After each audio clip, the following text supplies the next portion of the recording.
Прво, како вовед, да кажам дека Централната банка изготвува макроекономски проекции 2 пати годишно. Тоа е целосен сет кој што уфаќа среднорочен период и го уфаќа реалниот сектор, монетарниот сектор, надворешниот сектор, а вклучително ги зема во предвид и фискалните проекции. Тие проекции се прават на пролет, првата рунда на проекции, и втората рунда на проекции се прави на есен, тоа е во октомври. Секако Централната банка на постојана основа ги следи сите најнови движења и оценува колку тие најнови движења се во линија со претходната рунда на проекции.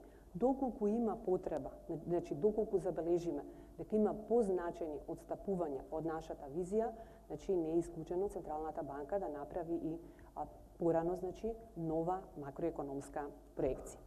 Она што е важно за секоја макроекономска проекција е прво кои се претпоставките на кои што базира таа макроекономска проекција. Значи јас овде ќе зборувам за макроекономските проекции кои што датираат од април оваа година. Кои ни беа клучните претпоставки? Прво, претпоставуваме поволно надворешно окружување, односно раст на глобалната економија со позитивни ефекти врз странската побарувачка и извозниот сегмент. Претпоставките за надворешното окружување, значи за глобалниот амбиент, за нас како мала и отворена економија се од клучно значење. Затоа што ние како мала економија не може да влијаеме на надворешното окружување, меѓутоа ние пак од друга страна сме абсорбер на сите шокови што се случуваат во надворешното окружување. А како расте степеност на интегрираноста на нашата економија со остатокот од светот, толку и можноста за интегрирање и за трансмисија на тие надворешни шокови врз нашата економија се зголемува. Втората клучна претпоставка која што имавме е стабилен домашен политички контекст со позитивни ефекти врз очекувањата на економските субјекти, а преку тоа и врз агрегатната домашна побарувачка, што во основа треба да представува импулс за инвестиции и потрошувачка.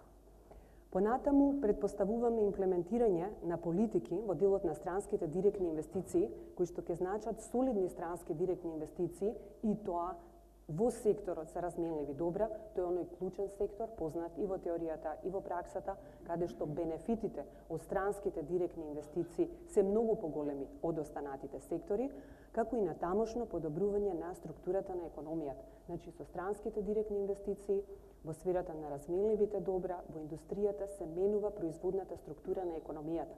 Со самото тоа, таа се прави поддиверсифицирана и на некој начин поотпорна во услови на потенцијални идни надворешни шокови. Понатаму претпоставуваме на тамошно зголемување на искористеноста на капацитетите на веќе присутните извозно ориентирани компании, за кои што сме сведоци дека навистина даваат придонес, особено гледајќи го аспектот на надворешно трговската размена. Значи, тие се значајни извозници, да, од друга страна има и значаен увоз, но сепак ние кога го следиме нето ефектот, значи нивниот придонес врз надворешно трговската размена, а посредно преку тој придонесот на девизниот потенцијал на нашата економија, несомнено, тој придонес не е за подценување. Она што може динамички да се забележи е дека тој придонес на низ годините се зголемува, иако според наши оценки секако има значаен простор за натамошно унапредување и поголема трансмисија од ефектите во овој сегмент врз останатите сегменти во нашата економија. Понатаму, претпоставката за продолжување со јавните инвестиции во инфраструктурата. Значи, по забавувањето во 2017 година се очекува раст на јавните инвестиции во 2018 година, што сега засега, како што гледаме од расположливите податоци, оди споро, но се надеваме дека до крајот на годината ќе има одредено забрзување во динамиката на капиталните инвестиции. И на крајот, една од клучните претпоставки, секако не најмалку важна, тоа е постепената фискална консолидација во согласно со фискалната стратегија на Министерството за финансии 2018-2020, за која што туку продискутиравме. И сега да видиме во однос на овие клучни претпоставки, наши очекувања, дали нешто позначајно се променило. И ако се променило, во која насока тоа се променило. Значи, изгледите за глобалниот амбиент се уште остануваат позитивни. Во април, согласно Меѓународниот монетарен фонд, глобалниот раст беше проектиран да продолжи постепено да забрзува во посткризниот период, со просечна стапка на раст од околу 3,9% во периодот 2018-2019 година. Впрочем, ова предпоставуваше и нагорна ревизија во однос на претходните очекувања на ММФ, и оваа нагорна ревизија во најголем дел е направена како резултат на поповолните очекувања за американската економија, а во одредена мера и за европската економија. И сега од тогаш па наваму од април, проекциите на Меѓународниот монетарен фонд се уште не се променети. Значи, остануваат очекувањата за натамошно забрзување на глобалниот раст, но сепак она што е повеќе од очигледно е дека ризиците околу овие очекувања стануваат понагласени. И овие ризици, понагласени ризици, главно се поврзани со можната ескалација на трговскиот протекционизам на глобално ниво, која што гледаме дека се случува и сега, барем отпочнува тој процес, како и поврзано со темпото на нормализација на монетарните политики. Значи, ние досега имавме исклучително релаксирани монетарни политики на глобално ниво, кои што значи историски ниски каматни стапки и оттаму обезбедуваа исклучителна поддршка на реалниот сектор. Промената на насоката на монетарните политики генерално може да значи помалку релаксирачки амбиент или постепен пораст на каматните стапки, кои што секако нема да даваат дополнителен импулс во однос на реалниот сектор. Понатаму, еден од факторите во однос на очекувањата за растот на глобалната економија е растот на повисокиот раст на цените на светските цени на нафтата. Не дека овој раст не беше очекуван, овој раст дефинитивно беше очекуван и уште со претходните очекувања, меѓутоа најновите податоци патуваат на одредено ниво на повисок раст од тоа што беше претходно очекувано, како и зголемените геополитички ризици во повеќе региони во светот. Фокусирано на европската економија, бидејќи европската економија е нашиот клучен партнер во кој што оди околу 80% од нашиот извоз, изгледите исто така остануваат позитивни, иако на последниот состанок во јуни, значи на почетокот на овој месец, Европската централна банка направи умерена надолна корекција на растот на еврозоната од 2,4 на 2,1%, и направи умерена нагорна корекција на инфлацијата од 1,4 на 1,7, впрочем и предвидува дека ова ниво ќе се задржи на среден период.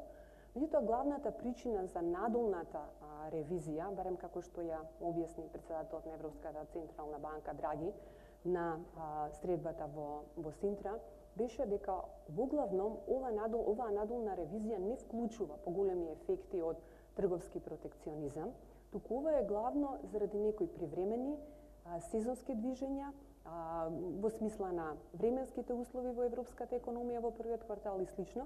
Значи, се уште овие проекции не вклучуваат како базично сценарио позначајни ефекти од можна трговска војна. Во однос на акомодативниот карактер, знаеме сите дека Централната банка е еден од клучните лидери кој што влијае на глобалните финансиски пазари. Знаеме дека таа води исклучително релаксирана политика, дури експериментира и со негативни каматни стапки на одредени инструменти кои што таа ги има. Кажа дека нето откупот на харти од вредност, или едноставно кажано бризгувањето на ликвидноста која што таа се уште го прави, очекуваа да заврши на крајот на оваа година, меѓутоа тоа не значи дека тие ќе повлекуваат ликвидност, значи само немаат дополнително да бризгуваат, и ова сепак имаат резервација како и секогаш дека ова ќе се случи доколку навистина продолжи овој тренд на одредено нагорно поместување на инфлацијата, кој е нивниот основен таргет. Сега, што значи овој глобален амбиент квантитативно за македонската економија? Значи, врз основа на глобалните параметри, глобалните движења, ние во Централната банка правиме пресметка на странската ефективна побарувачка, значи оценуваме колку врз основа на овие параметри би била странската ефективна побарувачка, при што при овие пресметки ние ги земаме во предвид најзначајните економии, што ќе се случува со бруто домашниот производ во економиите кои што се наши најзначајни партнери, или тука вклучуваме ние десетина земји на кои што отпаѓа повеќе од 2/3 од нашиот извод. Генерално кажано, овие најнови движења не значат некои поголеми поместувања, односно се уште е релевантна нашата предпоставка дека ќе продолжи трендот на постепено закрепнување на странската ефективна побарувачка и ќе се движи нешто над 2% во среднорочниот период. Иста е и констатацијата за странската ефективна инфлација. Зошто ја наблюдуваме странската ефективна инфлација? Таа всушност е еден вид индикатор, прокси за увозните цени во нашата економија. Нашата структура на CPI, на потрошувачкиот индекс, е таква да вклучува и значајна компонента од увозните цени.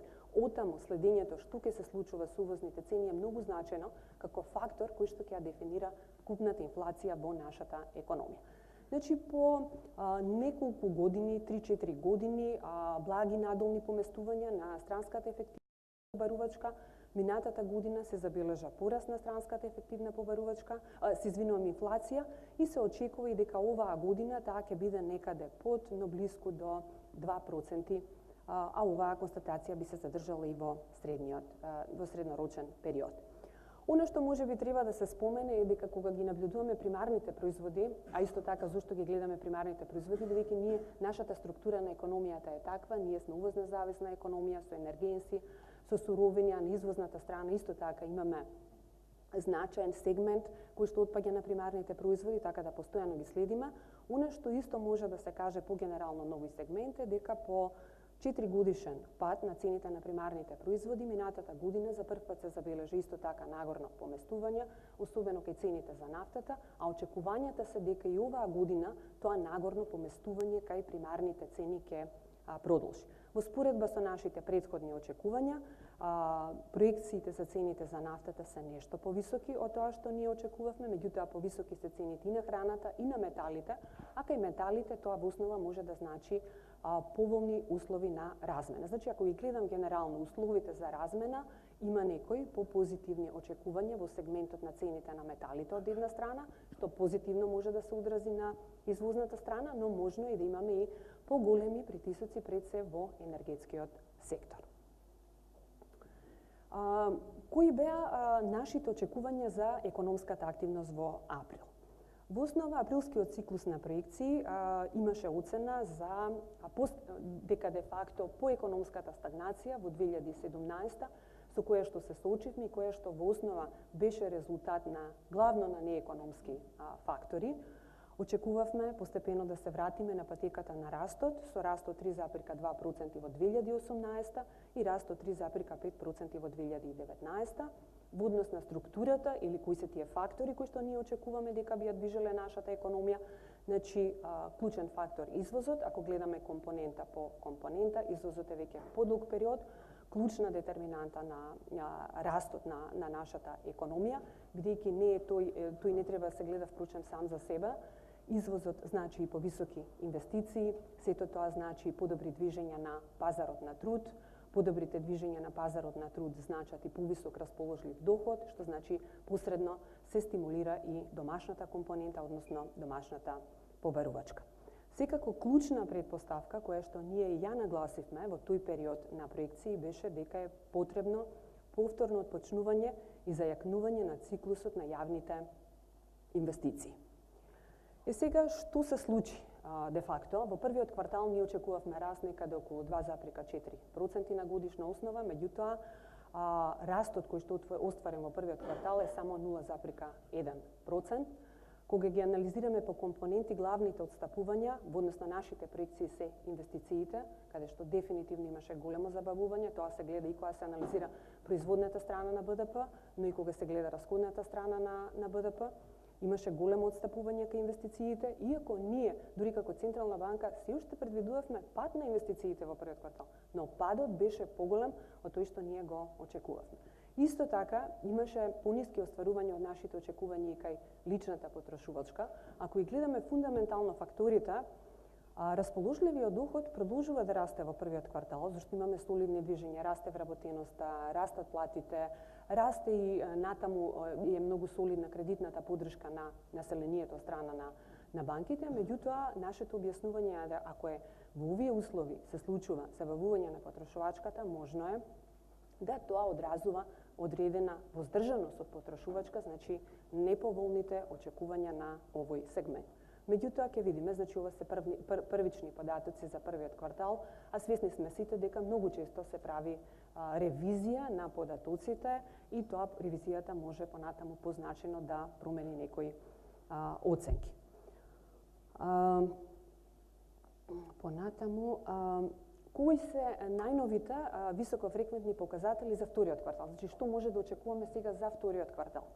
Навистина, кога ние во Централната банка ги гледаме тие податоци што се расположливи за вториот квартал, нема некоја јасна слика, има некои индикатори кои што упатуваат на подобрување во одредени сегменти, но има и индикатори кои што се уште упатуваат на не даваат јасен сигнал за заживување. Меѓутоа, морам овде да потенцирам дека најголем број од високофреквентните податоци се однесуваат само за месец април. Така да навистина немаме голем сет за расположливи макроекономски индикатори за да може да дадеме попрецизна оцена колку и во која мера ќе се промени растот или економската активност во вториот квартал оваа година. Малку мене лично ми, да речам, не знам дали ме охрабрува или изненадува, тоа е последниот графикон доле. Тоа е индикатор за економска доверба, тоа е индикатор кој што го продуцира Европската комисија, каде што може да видите дека во вториот квартал се гледа поголемо нагорно поместување. Секој нагорно поместување значи поголем оптимизам кај населението.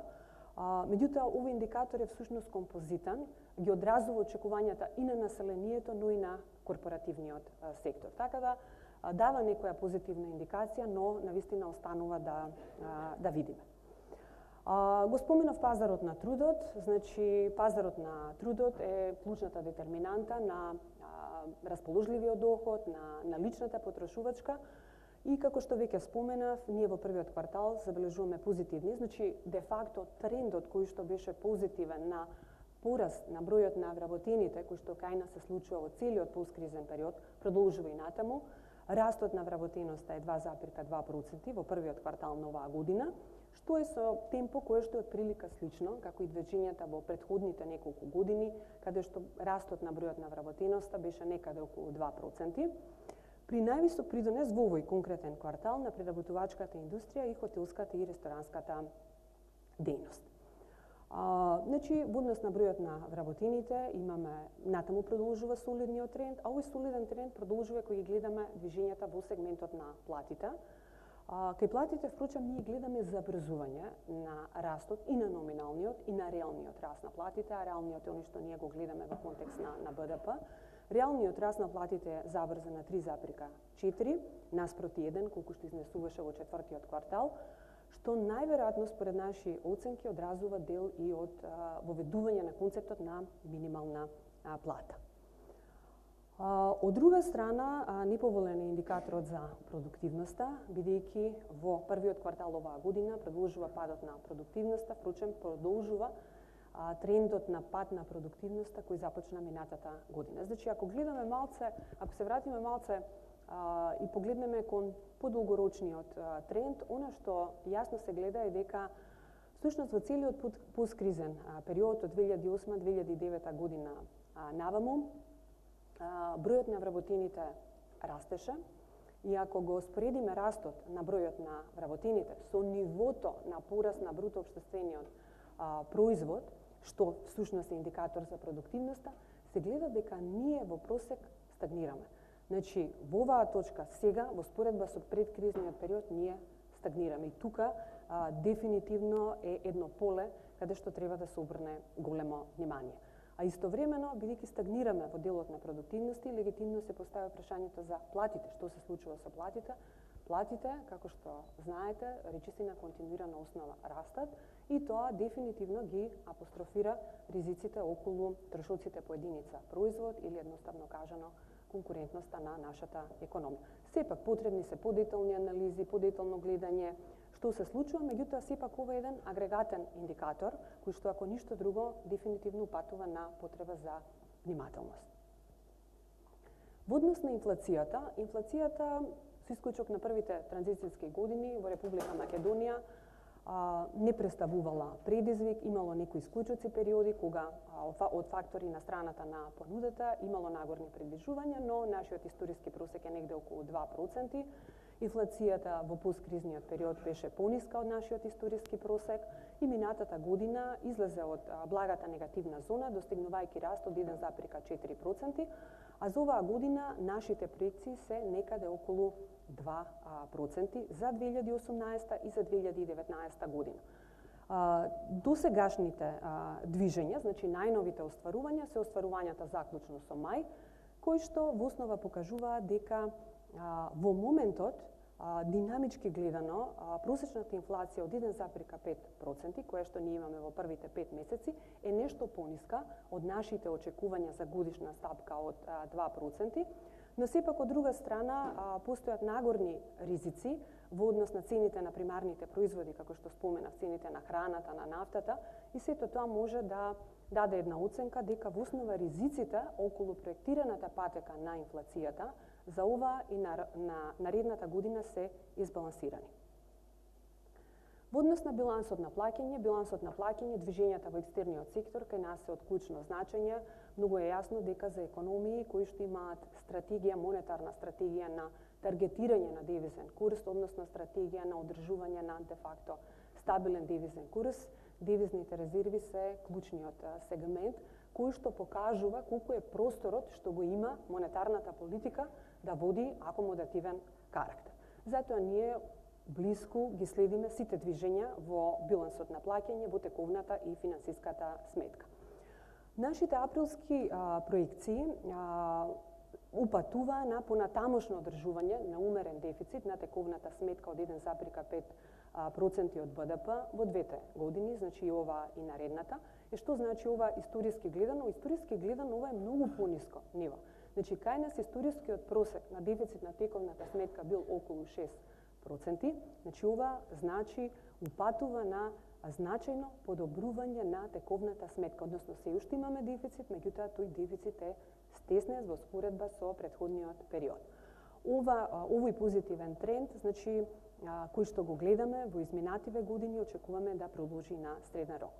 Кои се главните причини за ова подобрување? Сметаме дека главните причини за ова поместување, подобрување кое што го гледаме се странските директни инвестиции, придонесот кој што тие го даваат во делот на нето извозот, јас и претходно го споменав, и секако постепеното закрепнување на странската побарувачка во посткризниот период, кој што дава позначаен импулс и на останатиот домашен сегмент кој што е многу значаен за нас и за нашата економија. Значи, она што исто така би можела да го споменам, значи ние на среден рок очекуваме овој позитивен тренд кај трговскиот дефицит да продолжи, но од друга страна, кај секундарниот доход очекуваме одредено негово намалување. Кога велам секундарниот доход, тука мислам пред се на приватните трансфери, кои што се значаен извор, меѓутоа нашата логика е ако тие достигна историски високи нивоа, веројатно прудентно е да се очекува дека во одредена точка ќе има нивно стабилизирање мислам во релативна смисла како процент од БДП. Нашите остварувања, колку тие отстапуваат од нашите очекувања, она што можам да го кажам е дека има одредени отстапувања, меѓутоа тие сега за сега не упатуваат дека би требало да се направи некоја позначена ревизија. Има ризици околу нашата проекција, има и позитивни и негативни ризици. Позитивни ризици се подобрата конјунктура на пазарот на металите, за кој што туку спорувавме, значи се очекува позначаен раст на цените на металите од тоа што претходно се очекуваше, а негативен ризик повисок раст на цените на нафтата и храната. Ние нели сме нето увозник на енергенси, но сме и нето увозник на храна. Со овие проекции ние очекуваме да позитивните трендови во структурата на нашата економија ќе продолжат и понатаму. Впрочем, и ако ги гледаме остварувањата за првите 4 месеци од оваа година, гледаме дека продолжува процесот на диверзификација на извозната структура. Извозот на новите извозно ориентирани компании продолжува да расте, значи тоа е околу 50% од нашиот извоз. Со тоа продолжува да расте и поволно да се менува структурата на самите производи во насока на поголемо учество на производите со повисоко технолошко ниво. Нашиот клучен партнер останува Европската Унија, кон која што веќе извозот континуирано се продлабочува и достигнува некаде 80%, при тоа, според статистиката на надворешната трговија, тука клучен партнер е Германија. Од овој графикон, впрочем, може да се види дека близу до 50% од нашиот извоз е извозот во Германија. Секако ние имаме и одредена задршка околу овие податоци во смисла на тоа што ние преку надворешната трговија го следиме извозот директно во првата економија, меѓутоа понатаму таа економија има диверсификација, например во автомобилската индустрија. Се извезуваат во германската економија, меѓутоа има потоа диверсификација во останати економии. Во однос на финансиската сметка, нели билансот на плаќање кој што ги представува односите на нашата економија со нерезидентите во основа се состои од два дела.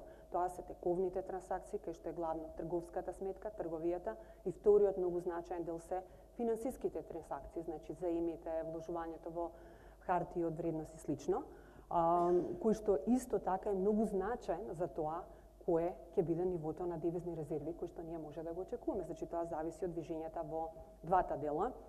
Нашите проекции за среден рок се солидно ниво на финансиски приливи од околу 5% од БДП на среден рок.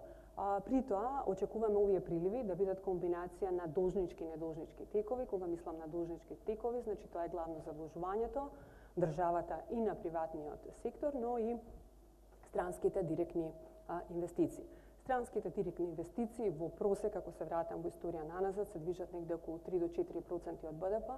И така гледано, ако појдеме од оној историски просек на тековната сметка од околу 6% од БДП, покажува дека тие се еден од клучните извори на финансирање на дефицитот на тековната сметка. Најновите движења, кои што се со првиот квартал од оваа година, упатуваат на значително повисоки приливи на финансиската сметка во однос на нашите очекувања за првиот квартал. Причината за ова се главно поголемите странски директни инвестиции кои што беа остварени во првиот квартал и кои што ги надминаа нашите очекувања. Во првиот квартал регистрирани се странски директни инвестиции од 234 милиони, има повеќе фактори, повеќе компоненти кои што придонесуваат за овие движења, меѓутоа дефинитивно тоа е над нашите очекувања. Сите овие движења во тековната и во финансиската сметка на крајот на 2018 треба да резултираат со раст на бруто девизните резерви, кои што треба да достигнат ниво од 2,6 милиарди, што значи пораст на тамошен пораст на девизните резерви од 275 милиони евра. Ако погледнеме што тоа значи малце поструктурно, имајќи ги во предвид сите стандардни индикатори за адекватноста на девизните резерви, кои што се користат во меѓународната пракса, ова дефинитивно упатува дека нивото на девизните резерви сега е адекватно и ќе продолжи со овие проекции, овие претпоставки и во среднорочен период да биде адекватно, односно да обезбедува доволен простор за справување со било какви шокови, се разбира потенцијални, доколку економијата би се соочила. Накратко во однос на монетарниот сектор, значи се забележуваат позитивни придвижувања во монетарниот сектор. Ние очекувавме да продолжат солидните стапки на раст на кредитите и на депозитите. Секако овие нивоа кои што ние сега ги гледаме се далеку пониски од предкризните, но значи мора да го имаме предвид новиот контекст, новата реалност со која што сите економии се соочуваат. Впрочем, на споредбена основа Македонија е една од земјите со највисоки стапки на раст и на депозитите и на кредитите, иако она што ако се гледа структурата на кредитите, се гледа дека во најголем дел кредитната поддршка во нашата економија насочена кон населението, а изостанува доволно кредитна поддршка на корпоративниот сектор. Исто така, позитивните придвижувања, тоа мислам на другиот слайд, да, значи не само што генерално трендовите кои што ги гледаме упатуваат на натамошно стабилизирање и подобрување, туку и погрануларно ако гледаме што се случува со структурата на штедење во однос на валутната структура и во однос на рочноста на штедењето, се забележуваат одредени позитивни промени. Тоа овој црвениот дел, не знам дали добро се гледа, сепак овој дел е многу понизок, тоа е долгорочното штедење, е многу понизок од претходни години, но барем се гледа некоја попозитивна динамика и промена во позитивна насока. Во однос на евроизацијата, деевроизацијата, која што ни е позната на сите нас, значи во последниве години се гледа дека процесот на деевроизација, кој што поинтензивно се одвиваше во посткризниот период, е запрен, меѓутоа нема ни неповолни поместувања, значи стагнира, што нашата интерпретација дека ова е одраз на сета онаа неизвестност која во последниот период, особено минатата и пред таа година, се соочувавме. Во однос на кредитите, веќе кажав, значи, сепак оценуваме дека ова е солиден кредитен расос, задршката која што веќе кажа во делот на корпоративниот сектор, се гледа на самиот графикон, посветлиот дел, белиот дел, значи е поддршката на населението, а затемнетиот дел е поддршката на корпоративниот сегмент.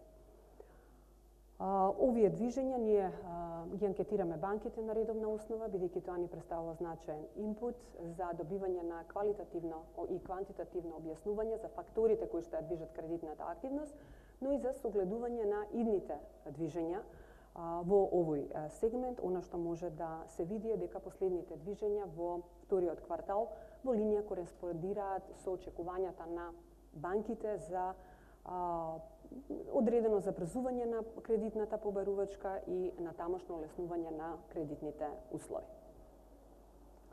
Резимирано од презентацијата која што ја имав, можам да кажам дека најновите податоци за 2018 година упатуваат на одредени отстапувања во однос на проекциите. Во делот на монетарните движења, растот на депозитите и кредитите е нешто поволен од тоа што ние очекувавме иницијално, сега засека. Во делот на платниот биланс имаме дивергентни движења кај финансиската сметка, како што споменав, во платниот биланс таа е поповолна, пред се како резултат на движењата кај странските директни инвестиции, меѓутоа од друга страна пак дефицитот на тековната сметка засега е повисок, поголем дефицит од тоа што ние очекуваме. Секако би споменала дека во последниве години, како нашава економија станува се поинтегрирана со остатокот од светот, како бројот на странските директни инвестиции, компаниите кои што работат тука се зголемува, толку и можноста за прецизноста во проекциите станува потешка. Многу голема променливост, волатилност се забележува во податоците.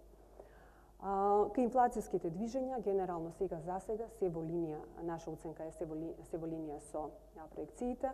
Пропуштив да кажам дека збирно финансиските и тековните трансакции резултираа во солиден раст на девизните резерви, кои што сега обезбедуваат 4-месечна покриеност на увозот на стоки и услуги на наредната година, што се смета дека е адекватен бафер, значи адекватна резерва за било какви потребни интервенции од страна на Централната банка.